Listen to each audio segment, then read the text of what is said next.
Bonsoir, soyez les bienvenus dans 28 minutes et merci de votre fidélité aux téléspectateurs chéris. Bonsoir les amis. Bonsoir Elisabeth. L'actualité, c'est la France en état de choc face à la réalité du narcotrafic. Les ministres de l'Intérieur et de la Justice étaient à Marseille cet après-midi après l'assassinat de Mehdi Kessassi, un jeune homme dont le frère milite depuis 5 ans contre le narcotrafic. Une tragédie pour celui-ci. À travers Mehdi, c'est tout le monde qu'on a voulu tuer. À travers Mehdi, c'est la liberté d'expression qu'on a voulu tuer. À travers Mehdi, c'est la République qu'on a voulu tester. À travers Mehdi, c'est la France qu'on a voulu abattre. Précisément la France rongée par le narcotrafic, jusqu'à 7 milliards d'euros de revenus annuels, la loi du silence, les points de deal inexpugnables. Bref, est-on en train de basculer vers une narcocratie, selon les mots d'Amin Kessassi et de l'écrivain italien antimafia Roberto Saviano. Que doit faire l'État pour reconquérir les territoires perdus, peu à peu, de la République? Ce sera le thème de notre débat ce soir.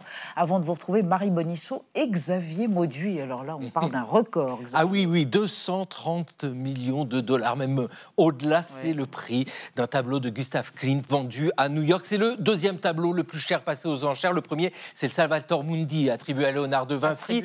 Alors, très bien, un portrait réalisé par Gustav Klimt, mais qui représente-t-il? C'est ce qui va nous intéresser tout à l'heure, Elisabeth. Et Marie, on parlera de quoi avec vous? Comment une comptine pour les tout-petits, Baby Shark, a conquis le monde et détruit nos oreilles. Ça fait 10 ans que ça dure. Zut, à tout à l'heure. Et pour commencer, place à Sophie Calle, plasticienne fétichiste. Si logomaniaque, elle ne jette rien. Légiste d'elle-même voyeuse, vaguement nécrophile, contrôle fric et par-dessus tout, joueuse espiègle. L'artiste qui se définit comme une midinette conceptuelle publie le catalogue de l'inachevé, un inventaire absolument fascinant de tous ses projets avortés depuis un demi-siècle. On la retrouve tout de suite.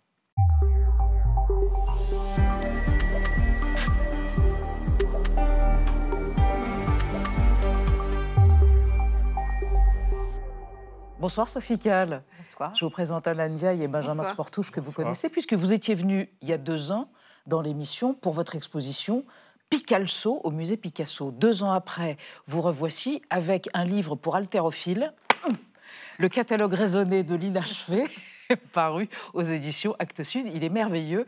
Et alors, on redécouvre plein de choses sur vous, notamment que vous aviez voulu être bouchère quand vous étiez petite, puis que vous aviez voulu être un petit rat à l'opéra et même cow-boy. Et finalement, vous êtes donc devenue cette grande plasticienne, dite midinette conceptuelle. Vous savez qui vous êtes aujourd'hui? Parce qu'il y a beaucoup d'interrogations sur votre identité, Sophie Calle. Au-delà d'interrogations sur l'absence, la mort, la disparition, l'identité est au cœur de votre travail. Je laisse les autres s'interroger. Du pur Sophie Calle, votre profil idéal par Gaël Legras. Sophie Calle, dans votre catalogue raisonné de l'inachevé, vous présentez vos objets artistiques avortés. Répertorier ces échecs leur donne-t-il une existence? Pour répondre à cette question, vous avez le profil idéal. Depuis vos débuts, vous travaillez beaucoup autour de l'absence. Vous suivez un homme au hasard dans la rue. Vous interrogez des personnes aveugles de naissance pour connaître leur définition de la beauté. Vous recensez des tombes sans patronyme qui n'indiquent que des statuts familiaux. Vous réalisez un documentaire lors d'une traversée des États-Unis avec un homme qui ne partage plus grand-chose avec vous. Je l'ai fait pour l'amour de cet homme, pas par ambition en tant que cinéaste. Je veux dire, je me suis dit que si on faisait un film, il resterait. Vous filmez également la mort de votre mère. Quand je montre la mort de ma mère, si j'explique trop qui était ma mère, ce sera une histoire sur ma mère et pas sur la mort. Donc c'est vrai que j'essaye de prendre une distance. Ou encore, vous évoquez une séparation amoureuse et demandez à plus de 100 femmes d'interpréter le mail de rupture de votre ex-compagnon. Les lettres de rupture sont jamais agréables à recevoir, elles sont toujours déplaisantes. Donc c'était une manière de retourner un petit peu les choses à mon avantage. Aujourd'hui donc, vous montrez ce qui n'a jamais abouti. Parfois, l'idée n'était pas bonne, ou vous vous êtes lassé, ou quelqu'un est mort, ou le projet a été censuré.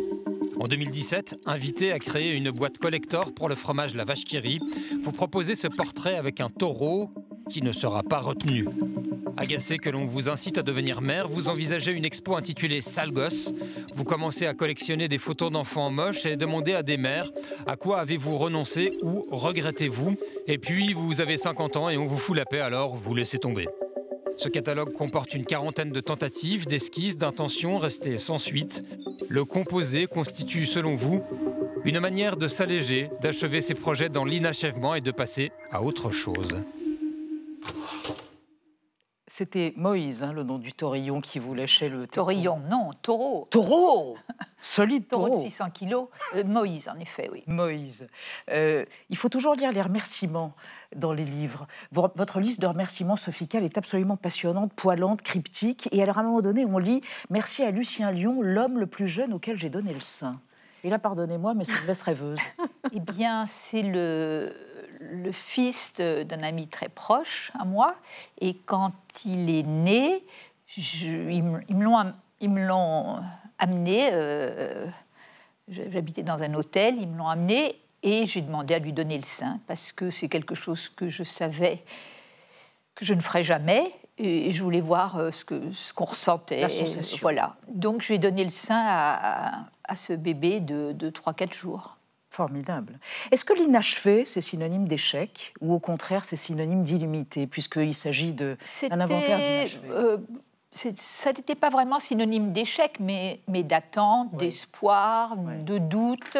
C'était des projets que je pensais soit peut-être pas si bons que ça, auxquels je ne croyais pas vraiment, ou bien je me suis heurtée à soit une censure, soit à une mort, soit à un refus.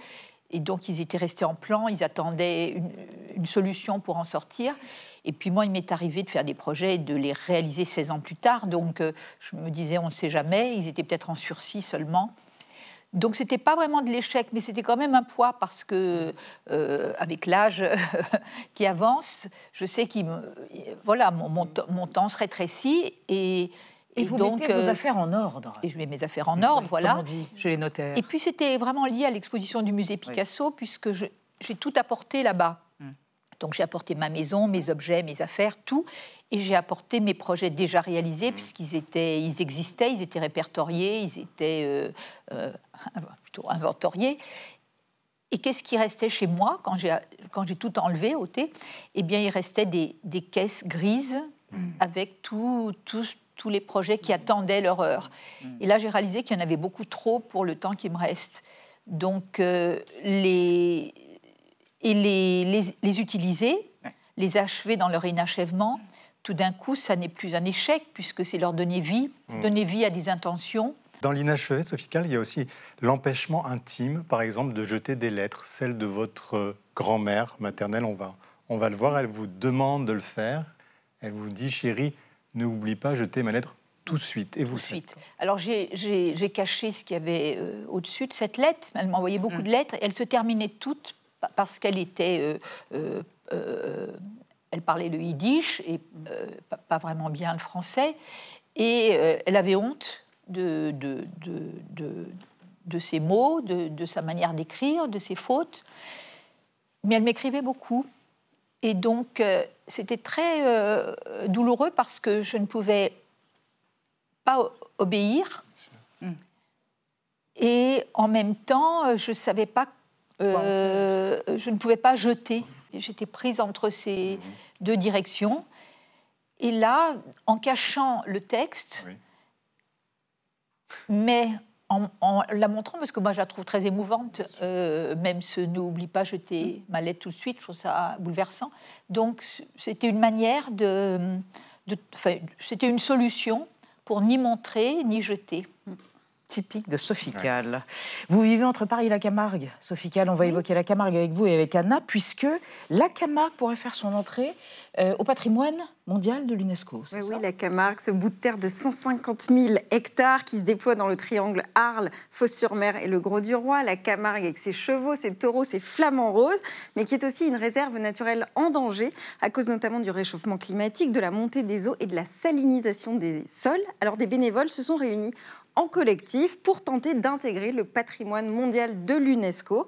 La lettre officielle a été déposée il y a 2 semaines au ministère de la Transition écologique, mais la démarche, elle peut durer des années. Mais quoi qu'il en soit, obtenir cette appellation, c'est l'assurance de recevoir des moyens financiers et donc d'être en mesure de protéger comme il se doit ce territoire avec l'aide de la communauté internationale. Alors vous, Sophie Calle, vous êtes originaire de la Camargue, vous y avez grandi. Est-ce que c'est important pour vous aussi que ce territoire soit protégé ? Évidemment. J'y vis toujours pas à plein temps, mais j'y vis un tiers de ma vie. C'est le paysage que je connais, c'est le paysage qui me fait pleurer. C'est pas la mer, la montagne, pour moi, c'est ce paysage-là. Et puis j'aime les taureaux. Vous êtes dans une assomption quand vous dites ça, alors qu'on est dans une époque où dire j'aime les taureaux, ça peut être problématique, mais vous dites j'assume d'aimer les taureaux. Oui, j'aime les taureaux. Ouais. Mais non, mais il n'y a pas uniquement un problème avec les taureaux. Il y a aussi les taureaux camarguais. Oui. On ne les tue pas. Il y a aussi la course libre camarguaise qui est très importante. C'est ce qui fait la différence entre cette région et les autres, c'est le taureau. Sophie Calle, vous enquêtez depuis des décennies autour de vous-même, autour de votre identité d'artiste, de plasticienne, de femme, à tel point qu'en 2001, vous avez engagé un détective de l'agence du Luc, qui a d'ailleurs fermé depuis, la fameuse agence qui avait filmé François Truffaut, pour vous filocher pendant une journée. En fait, j'ai engagé en 81. 81, bien avant.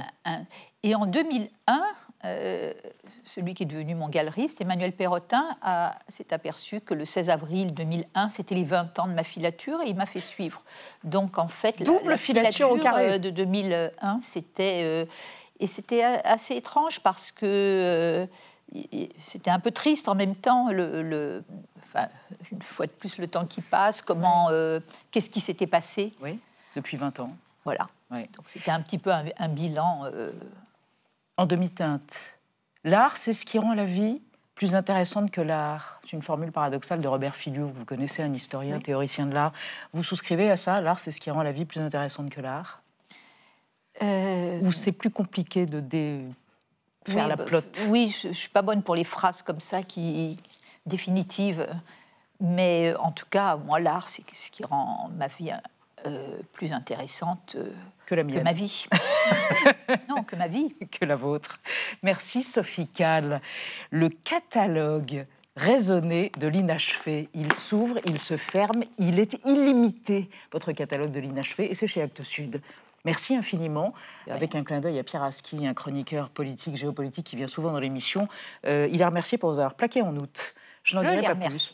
Vous l'avez remercié de vous avoir plaqué en août. Ben oui, parce que finalement, le temps a passé, c'est plus si grave. Et ben voilà. Et ça fait une histoire. En plus, et j'ajoute que vous avez une exposition qui démarre en janvier à Los Angeles, une autre à Copenhague, également en janvier, et qu'un film... Au Louisiana Museum à Copenhague. Et qu'un film documentaire est en train d'être réalisé sur vous par Sébastien Lifshitz.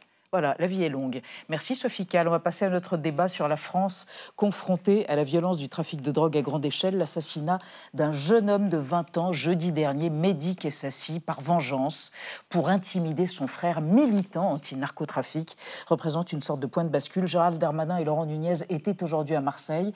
Que doivent faire les pouvoirs publics pour reconquérir les villes submergées par le deal, les territoires perdus de la République, comme on dit? Débat après la mise au point de Sandrine Le Calvez.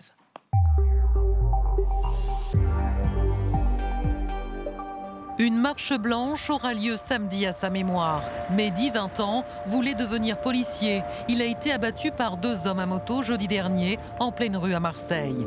Abattu parce qu'il était le petit frère d'Amine Kessassi, engagé contre le narcotrafic depuis 5 ans, depuis la mort de Brahim, l'aîné de la famille, tombé dans le trafic de drogue et retrouvé calciné dans le coffre d'une voiture. Malgré le deuil et les risques, pas question de se taire. Je peux pas me taire parce que mon petit frère est mort pour rien. À travers Mehdi, c'est la République qu'on a voulu tester.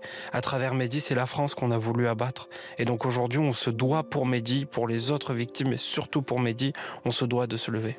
Un crime d'intimidation dénoncé par le ministre de l'Intérieur qui était à Marseille aujourd'hui aux côtés du garde des Sceaux pour réaffirmer l'engagement du gouvernement contre les réseaux criminels. La loi narcotrafic que nous venons de faire voter très largement à l'Assemblée et au Sénat va permettre de répondre à une menace au moins équivalente à celle du terrorisme. De Marseille aux petites villes partout en France, le trafic de drogue ne cesse de progresser. Jusqu'à 7 milliards d'euros de chiffre d'affaires par an, selon l'Office anti-stupéfiants. Emmanuel Macron en a appelé cette semaine à la responsabilité des consommateurs. C'est parfois les bourgeois des centres-villes qui financent les narcotrafiquants. On ne peut pas déplorer les morts d'un côté et de l'autre continuer à consommer le soir en rentrant du travail. Les règlements de compte liés à la drogue ont fait 110 morts en 2024, amplifiant l'insécurité dans les quartiers gangrénés par les trafics. C'est vraiment assez inquiétant sur l'égalité que l'on peut prétendre dans notre République entre ceux qui vivent la peur au ventre parce que le trafic est en bas et qu'on peut, si on ose parler, se faire assassiner, et ceux qui n'y sont pas exposés. Alors l'État est-il devenu impuissant face au narcotrafic? Quels moyens mettre en œuvre? Comment reconquérir les territoires perdus de la République? 2-3 invités pour ce débat. Reda Didi, bonsoir monsieur, fondateur de l'association Graines de France, spécialiste des politiques de sécurité locale. Selon vous, le trafic de drogue ne touche plus uniquement les grandes villes, mais désormais l'ensemble de notre territoire. Il faut un volet préventif lié à un volet répressif pour éviter de basculer vers un type de narco-État, comme il y en a en Amérique du Sud notamment. À côté de vous, Anouk Fourmig, bonsoir. Vous êtes secrétaire générale adjointe du syndicat des commissaires de la police nationale. Selon vous, les peines contre les petits trafiquants sont trop souvent aménagées. Le résultat, eh bien, c'est que les habitants qui ont osé porter plainte n'osent plus parler à force de voir à nouveau ces jeunes gens en liberté après 48 heures ou 96 heures de garde à vue. Et à côté de vous, Jean-Michel Descugis, bonsoir, grand reporter, police-justice pour le quotidien Le Parisien. Votre livre, Tueur à gages, enquête sur le nouveau phénomène des shooters, coécrit avec 2 autres journalistes, est paru chez Flammarion. Selon vous, les quartiers sont pris en otage par le trafic de drogue. Le Covid, en 2020 donc, et après, a accéléré les choses et la situation est devenue incontrôlable. On est passé à un trafic, dites-vous, ubérisé. Les réseaux sociaux ont élargi et aggravé dramatiquement le phénomène. Et on démarre, Benjamin, avec le chiffre du jour. En France, l'an dernier, 173 villes ont été le théâtre d'homicides ou de tentatives d'homicides liées au narcotrafic, contre 161 en 2023, une augmentation donc, et pas seulement dans les grandes métropoles, mais aussi dans les villes petites ou moyennes. Reda Didi, c'est ça la nouveauté, tout le pays est désormais concerné, villes comme les campagnes? On s'aperçoit que c'est de plus en plus présent dans les petites villes, oui, les petites campagnes, les villes les plus reculées, et qu'on a une structuration du trafic de drogue qui est différente d'il y a 20 ans. C'est-à-dire que vous avez une grande organisation nationale qui gère des territoires bien plus larges que la ville dans laquelle ils sont nés, et qui viennent détrôner dans les quartiers des dealers qui tenaient leur territoire. Et c'est là la grande difficulté. Et vous avez aussi des maires de campagne, des habitants de campagne qui viennent nous dire que ça vient jusque chez eux. Jean-Michel Descugis, la France est devenue la plaque tournante, en quelque sorte, du narcotrafic en Europe, à ce point, ou pas? Il n'y a pas ça. Il y a les Pays-Bas, très important, l'Italie, mais la France... pendant longtemps, les autorités ont pensé, ou faisaient croire, de penser que... comme le nuage de Tchernobyl, ça s'était arrêté à la frontière, vous voyez, et que la France, finalement, elle était épargnée. Il y avait nos voisins qui étaient sous l'emprise du narcotrafic, mais en Italie, en Belgique, aux Pays-Bas, mais que nous, en France, finalement, il n'y avait pas de mafia ou de groupes criminels, etc. Évidemment, on voit aujourd'hui que la situation est peut-être pire qu'ailleurs, en Europe. Anouk Fourmiguet, qui est responsable? Est-ce que Emmanuel Macron dénonce aujourd'hui les bourgeois, je le cite, des centres-villes qui financent parfois le narcotrafic? Est-ce que les consommateurs de cocaïne sont à l'origine notamment de ce fléau? Ils ont en tout cas une part de responsabilité importante. Le trafic de stupéfiants, c'est un commerce illicite, mais c'est un commerce. Donc il faut de l'offre, il faut de la demande. L'un ne va pas sans l'autre. Donc évidemment, si on n'a pas de consommateurs qui viennent acheter des stupéfiants, les trafiquants se reconvertiront peut-être sur d'autres activités criminelles. Mais en tout cas, bien entendu que ce maillon de la chaîne est un vrai maillon et qu'il a sa part de responsabilité. En allant acheter de la cocaïne, du cannabis ou n'importe quoi, on entretient ce trafic et on entretient aussi les profits énormes qui sont faits, et donc les rivalités, et donc tout ce qui s'ensuit, les règlements de compte, les homicides, et jusqu'à ce qu'on a vu ces dernières semaines, ces derniers mois. En allant acheter ou en se faisant livrer? Parce qu'il y a aussi ce phénomène d'ubérisation, de livraison, qui a été complètement décuplé par les réseaux sociaux, Reda Didi? Absolument. Il y a un avant et un après Covid. Oui, c'est ça, c'est ce que j'ai remarqué aussi. Et je pense que le Covid est venu conforter l'ubérisation de ce type de pratique. C'est-à-dire qu'on peut être chez soi, sur son canapé, commander par téléphone, et puis avoir... Et c'est donc incontrôlable.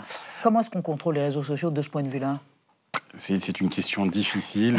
C'est plus difficile à contrôler, parce que ça passe par des moyens sur lesquels les services de police ont plus de difficultés à accéder. Donc la loi narcotrafic répond à une partie de cette question, mais pas totalement. L'accès aux messageries cryptées, qui pour l'instant ne fait pas partie de l'arsenal législatif, aurait été quand même un outil extrêmement intéressant, notamment dans ce cadre-là.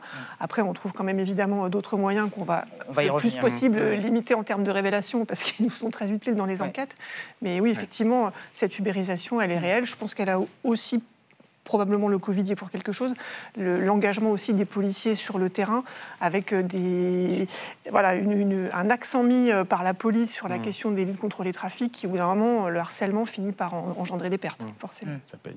Oui, c'est ubérisé, c'est la marchandise qui arrive chez soi, mais c'est aussi toute la sous-traitance. Le trafic est entièrement sous-traité aujourd'hui. C'est-à-dire les caïds, les plus gros caïds, vont sous-traiter un meurtre. Avant, ils allaient eux-mêmes, ou leurs proches lieutenants allaient tuer eux-mêmes le rival. Maintenant, aujourd'hui, vous avez des caïds qui recrutent via des intermédiaires, des petites mains dans les trafics, des gens qui ont 15 ans, 14 ans, et qui vont tuer, rafaler au pied des immeubles, terroriser une cité.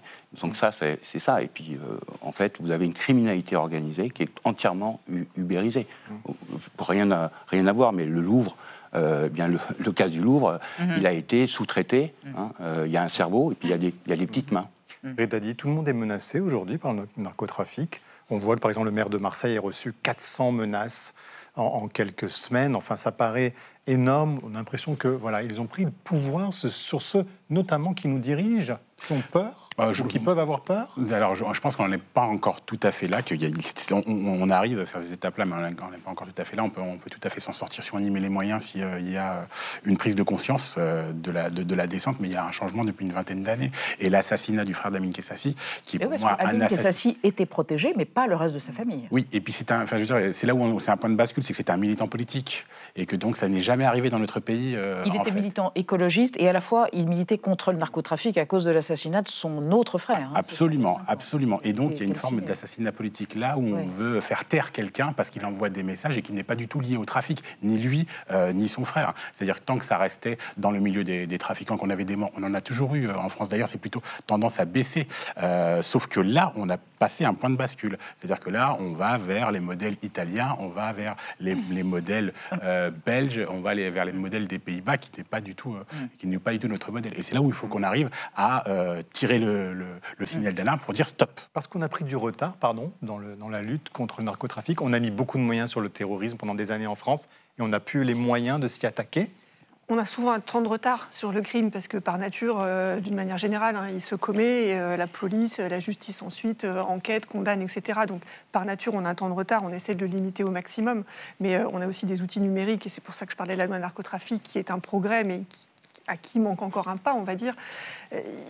Ce retard, on peut le combler. Après, ce sera des décisions qui seront prises par le législateur, notamment, à la fois en termes d'outils mis à la disposition des services de police, de simplification de la procédure pénale aussi, dans laquelle on perd un temps considérable. Alors, ça fait partie aussi des réalités. C'est-à-dire à remplir des papiers plutôt que d'être... C'est ça, à faire un peu les greffiers, là où on aurait plus à profit de faire du temps d'investigation plus long.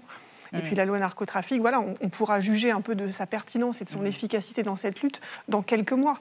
C'est un temps long, les investigations sur le narcotrafic. On a beau savoir qui est à la tête de tel ou tel réseau, il y a des noms qui circulent dans les médias. Encore faut-il le prouver, on est dans un état de droit. Donc on ne juge pas et on ne condamne pas sur la rumeur publique, on doit apporter la preuve. Et comme ça a été dit par M. de Cugis, le fait que tout passe beaucoup aussi par les réseaux sociaux et que les grands trafiquants ne mettent pas la main physiquement dans les trafics, on ne les verra jamais avec des kilos de stupéfiants ou de l'argent. Ils sont à Dubaï, en Thaïlande ou en prison ? Eh bien les trois. Et puis aussi encore en France quand même. Oui. Aussi sur le territoire national. Mais Jean-Michel Descugis, quand on voit quand même il y a 23 tonnes de cocaïne qui ont été saisies en 2023, 53,5 en 2024, il y a une augmentation. Mais ça paraît être un puissant fond. C'est 1/10 de ce qui circule, c'est ça ? Non, mais vous parliez du terrorisme, je voudrais faire un lien. Je pense qu'on a, à juste titre, beaucoup focalisé sur la lutte antiterroriste, mais qu'on a laissé un peu de côté le narcotrafic trop longtemps, et qu'aujourd'hui on a l'effet boomerang, et que les moyens qui ont été mis sur la lutte antiterroriste, il faudrait mettre les mêmes moyens aujourd'hui sur la lutte anti Jean-Michel Descugis, le frère de Mehdi Kessassi, Amine Kessassi, ainsi que Roberto Saviano, qui depuis 20 ans n'a plus de vie parce qu'il lutte contre la mafia en Italie, parle d'une narcocratie en France. Ça vous semble pertinent ? Oui, mais depuis quelques années, on parle de point de bascule sans arrêt dès qu'il se passe quelque chose. Il y a 2 ans, vous avez la DZ Mafia, ce groupe criminel marseillais qui a fait une conférence de presse, comme les narcos en Amérique du Sud, cagoulés, en disant un défi à l'État en disant non, c'est pas nous qui avons envoyé ce jeune de 14 ans tuer un chauffeur de taxi. Ils étaient encagoulés, etc. Vous avez un gamin de 14 ans qui a tué un chauffeur de taxi. Vous avez, chaque fois, on dit on a franchi un palier, on est dans un point de bascule. Mais je vais vous dire quelque chose, une anecdote qui va vous marquer, qui me marque moi encore. J'ai commencé ma carrière en 93. À l'époque, les journalistes ne voulaient pas aller dans les cités, etc. Je suis allé faire un reportage sur une antenne de justice qui se créait à Bagneux, dans un quartier défavorisé. L'idée, c'était de rapprocher la justice des citoyens. Eh bien, il y a eu une inauguration, c'était il y a plus de 30 ans, l'inauguration. Il y avait le préfet, il y avait le procureur de la République. Eh bien, il y avait des dealers qui étaient déjà encagoulés sur les coursives. Ils ont continué à dealer pendant qu'il y avait l'inauguration du truc. C'était il y a plus de 30 ans. Alors, vous imaginez aujourd'hui où on en est. Alors, face à ce fléau, les pouvoirs publics défendent leur bilan imparfait mais réel, selon le ministre de l'Intérieur, Laurent Nunez. C'était aujourd'hui même à Marseille. Nous avons pu faire un bilan de l'action qui a été menée depuis 2024 et au terme de laquelle on a quand même plus de 700 personnes, un peu moins de 700 personnes qui ont été interpellées à ce titre dans la France entière. Qu'actuellement, il y avait 2000 personnes liées aux mafias marseillaises qui étaient mises en examen et 900 qui étaient en détention provisoire. Évidemment, on a bien conscience qu'il faut faire beaucoup plus, Monsieur le Ministre, avec l'ensemble des magistrats, des policiers, des gendarmes. Rita dit qu'il faut faire beaucoup plus avec les magistrats, les policiers, les gendarmes et les militaires. Certains disent qu'il faut envoyer l'armée.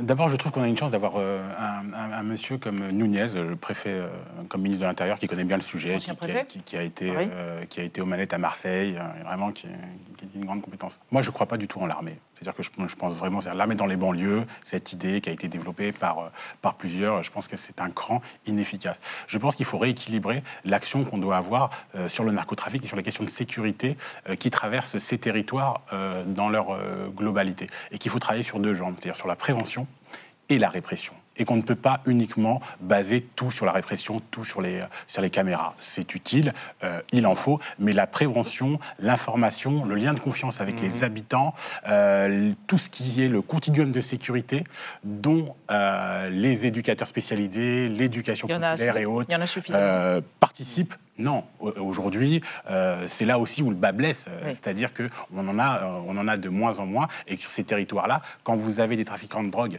qui préemptent un espace public dans un quartier populaire, qui distribuent du matériel pour la rentrée scolaire à des enfants, qui mettent en place des activités, c'est ponctuel, et c'est exceptionnel dans le pays, il ne faut pas non plus... généraliser. Mais on en a quand même des exemples comme ça, c'est inadmissible. On ne peut pas avoir ce type d'organisation qui préempte l'espace public et ces espaces publics-là. Sur la répression, est-ce que la réponse pénale est suffisante ou pas ? Ça, c'est un sujet. J'ai exercé une douzaine d'années en Seine-Saint-Denis au cours des 12 dernières années. J'ai vu mes collègues commissaires, les policiers ont vu que progressivement il y avait une prise de conscience quand même, y compris des magistrats du siège, avec des condamnations qui, ces dernières années, ont été plus nombreuses, plus lourdes, avec des peines d'incarcération, mais plutôt sur le haut du spectre. Ce que j'ai beaucoup moins vu évoluer, c'est les petites peines. Et je pense que ça contribue aussi à entretenir la loi du silence dans ces quartiers-là. Parce que n'importe quel commissaire de police qui fait une réunion de quartier avec les habitants d'un point de deal, et on en fait tous, il entend moi je veux bien vous donner des infos, moi je veux bien qu'on manifeste, etc. Sauf qu'en fait, on voit bien que vous interpellez. Ça, c'est sûr, ça pour interpeller, vous interpellez. Mais en revanche, on les revoit 2 jours, 3 jours après, ils sortent de garde à vue. Ça veut dire sortent des libres. peines de prison plus fermes ? Courte, pourquoi pas ? Parce qu'effectivement, il faut distinguer celui qui vend depuis 3 mois du cannabis et puis celui qui organise, qui est logisticien d'un gros trafic. C'est pas les mêmes implications.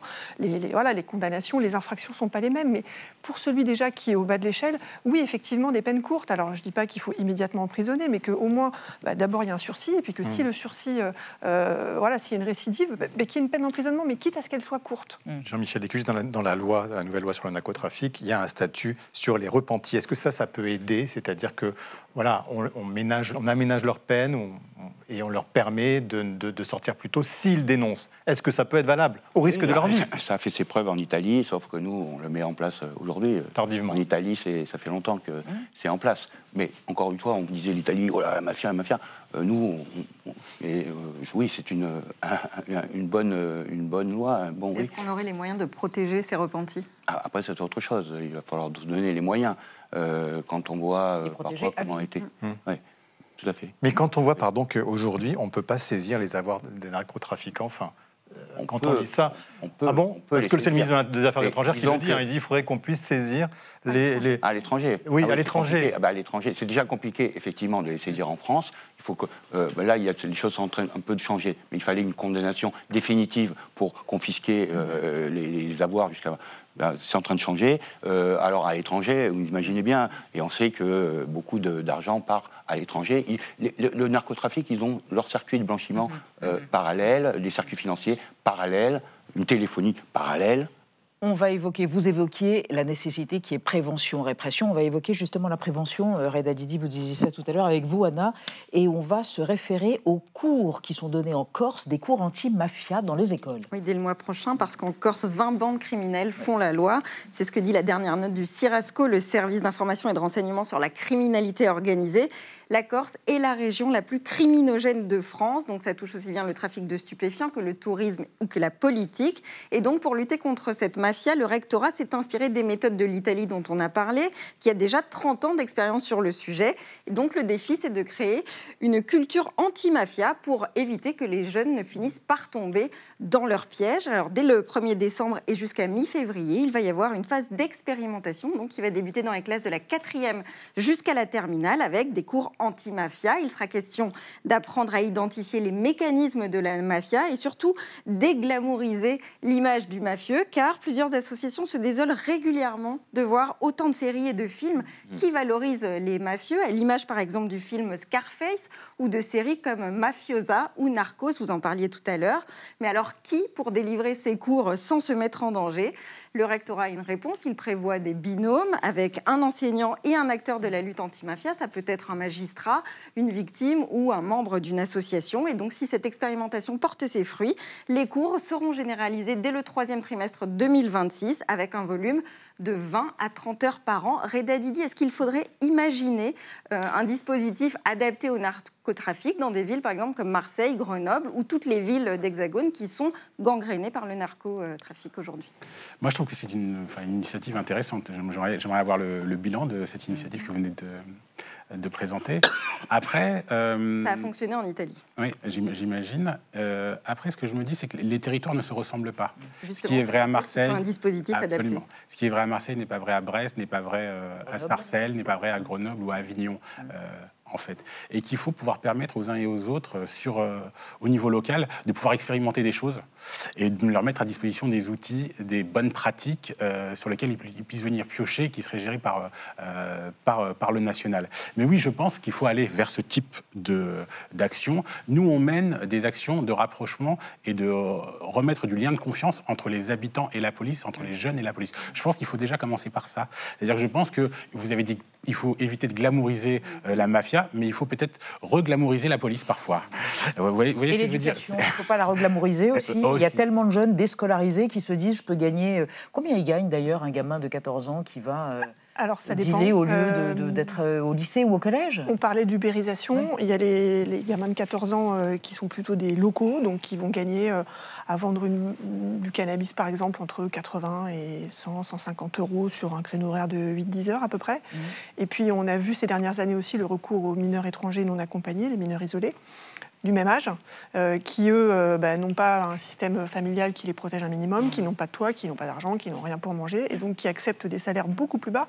Et moi, en Seine-Saint-Denis, j'en ai vu qui travaillaient pour 25-30 euros sur 10 heures par jour. Hein, mais c'est directement, le même travail. Vous diriez que c'est directement lié à l'échec scolaire, justement, parce que Amine Kessasi disait dans une tribune qu'il faut avant tout lutter contre l'échec scolaire pour éviter que ces jeunes ne se retrouvent embrigadés, en tout cas otages. Chaque année, vous avez des milliers de gamins qui sortent du circuit scolaire, qui sont en échec scolaire, qui sont assez déstructurés et qui sont happés par cette économie souterraine parallèle qui s'est installée dans les quartiers, pas que dans les quartiers, hein, mais et qui embauche, recrute ces gamins, mais qui sont des victimes avant d'être des auteurs. Pour moi, un gamin à qui on propose 1500 euros pour aller rafaler un pied d'immeuble, c'est hélas une victime. Alors, on va vous poser à tous les trois une question à propos de la police de proximité. Est-ce qu'il faut la réintroduire? Regardez, c'est notre archive du jour. La police de proximité avait été supprimée par Nicolas Sarkozy et c'était en 2003. Organiser un match de rugby pour les jeunes du quartier, c'est bien. Mais ce n'est pas la mission première de la police. Cette leçon infligée au chef de la police toulousaine est un symbole.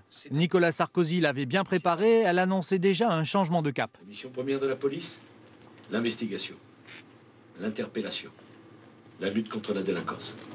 Pour obtenir de meilleurs résultats dans la lutte contre la délinquance, le ministre de l'Intérieur semble faire le pari inverse de celui de ses prédécesseurs socialistes. Il préconise un redéploiement des forces de police, une redéfinition des priorités données jusqu'ici à la police de proximité. Nicolas Sarkozy voudrait plus d'investigation, plus d'interpellation, moins de prévention. Voilà ce qu'il préconise dans sa circulaire. Reda Didi, c'est la solution, le retour de la police de proximité? En tout cas, ce que je note, c'est que depuis le retrait de la police de proximité, on a pu voir l'évolution quand même dans notre pays, et notamment si on prend la question du trafic de drogue, on a vu l'évolution. Et à chaque fois qu'on fait une réunion publique, nous, avec des habitants, des jeunes ou des professionnels qui travaillent avec les jeunes, la police de proximité est à nouveau demandée. Voilà, les gens la plébiscitent, les gens veulent un retour de la police de proximité, les gens dans ces quartiers populaires-là dont on traite veulent la même sécurité et le même service public que les autres, mais veulent pouvoir échanger avec leurs services publics que sont les représentants de la police nationale. Annick Fourmiguet, vous avez 10 secondes. La police de proximité, la police, elle est par nature de proximité. Dans les quartiers, elle est là tous les jours, elle est en contact avec les habitants, avec les délinquants aussi. Elle obtient aussi des informations de la part des habitants, preuve qu'elle est quand même en lien avec eux et qu'elle discute. Donc moi, je considère qu'on n'a pas retiré la police de proximité, on a peut-être retiré des formes de cette police ou certaines manières de faire, mais globalement, par nature, on est proche des habitants, on travaille pour eux. Merci à tous les trois d'être venus débattre ce soir. Merci infiniment. Dans un instant, on va rester dans l'actualité, mais vu par Marie Bonisseau et Xavier Mauduit. Un record aux enchères à New York pour un merveilleux tableau de Gustav Klimt, qui représente une jeune Autrichienne. C'est une histoire rocambolesque et tragique. Et puis Baby Shark, une comptine sud-coréenne totalement débilitante pour les gosses. On en parlera aussi, on l'entendra même au secours. Mais d'abord, le mot vedette du jour, Rafale, du nom de ces avions de chasse que la France a promis de livrer à l'Ukraine. C'est entendu. 100 Rafales, c'est énorme. Ce qui est énorme... Vive le Rafale, vive la France. Jusqu'à 100 chasseurs Rafale. Qu'est-ce que ça veut dire? Exactement ce que ça dit. Merci de m'en dire un peu plus. Entendu. La vie secrète des mots vedettes.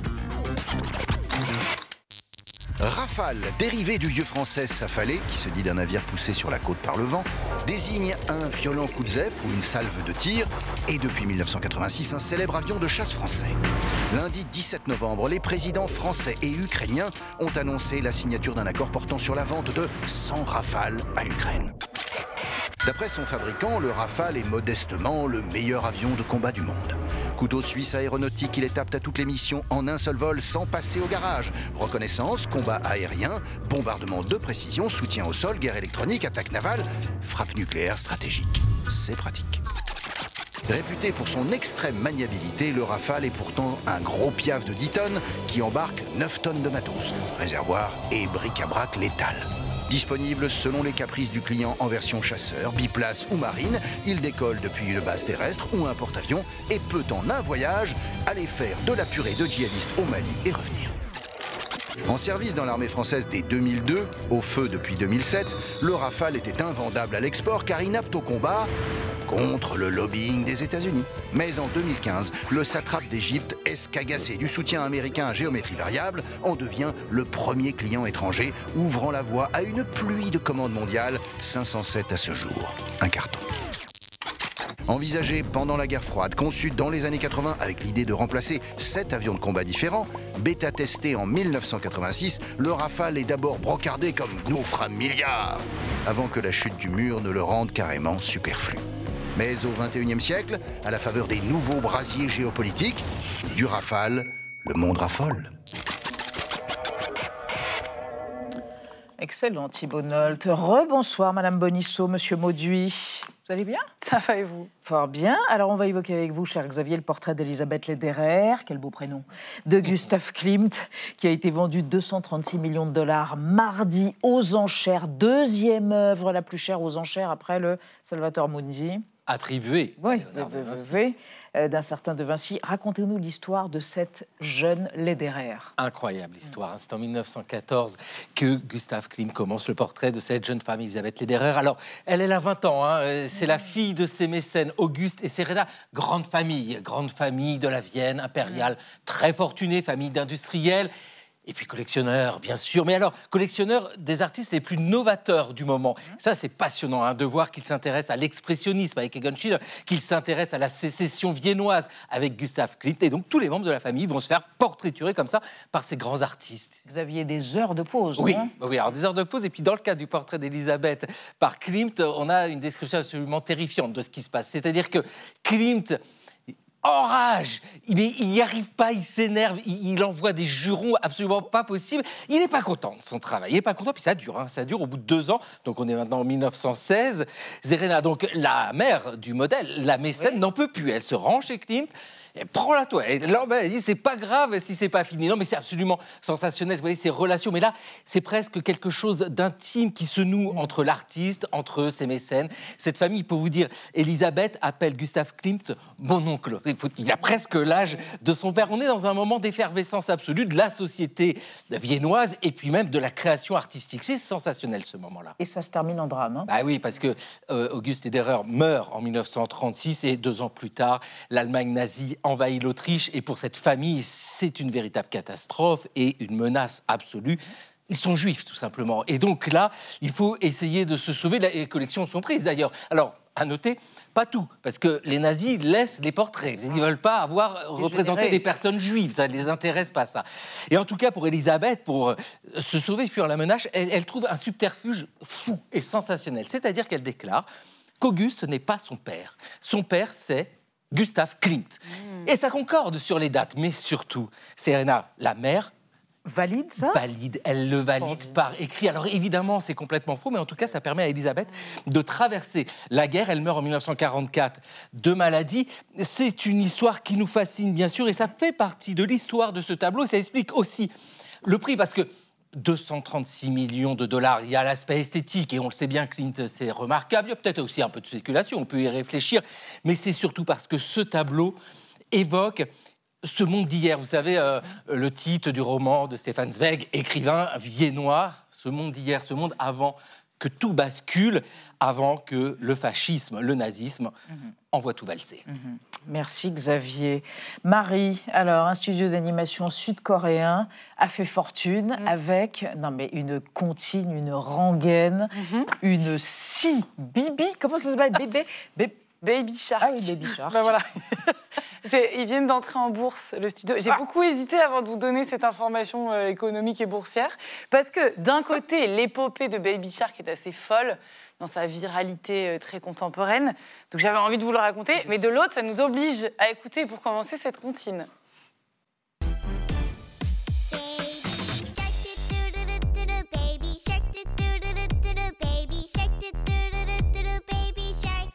Top, top. Non, je vous passe que le premier couplet, promis. Chanson honnie des parents du monde entier, parce que les enfants du monde entier l'écoutent, puis la réécoutent, puis la réécoutent toute la journée. C'est la vidéo la plus vue de la plateforme de vidéo YouTube. Ah bon? 16 milliards de clics. Non. Si, sur Baby Shark, tout, c'est vraiment loin devant tout ce qu'il y a derrière. Pourquoi? La faute vraiment à la pandémie, au confinement.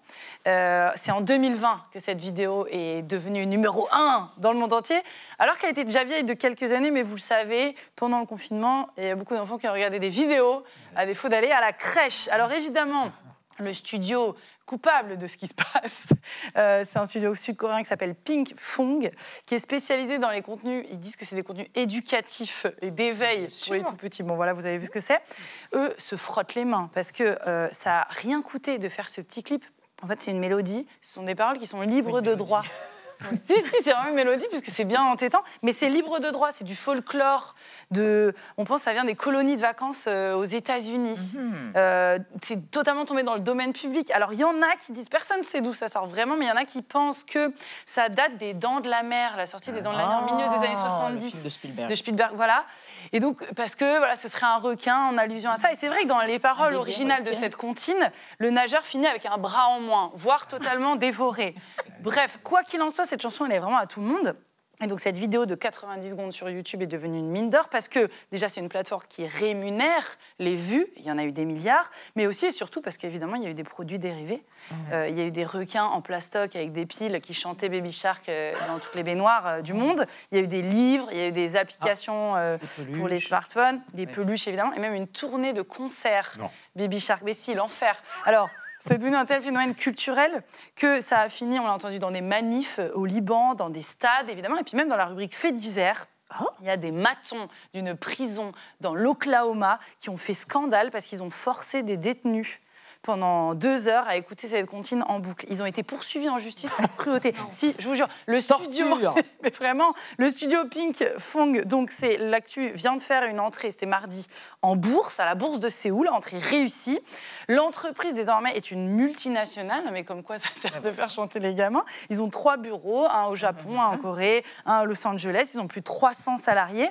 Et alors aujourd'hui, évidemment, le défi, c'est de se diversifier, c'est de faire marcher d'autres petits héros pour les enfants pour que le bébé requin ne soit plus le seul à hypnotiser les gamins et à nous casser le crâne. Alors voilà, on va voir si ça marche. Ah bah non, on ne veut pas en entendre parler. Alors nous, pardonnez-moi, on est des vioques. On sort le 45 tours du bébé requin de France Gall, 1968. Un peu mieux quand même. Merci à tous. Demain, le club avec Renaud Dely. Oh bah oui, une anguille. À lundi, 20h05. Tchuss. Viens jouer à saute-mouton sur les vagues. Je vais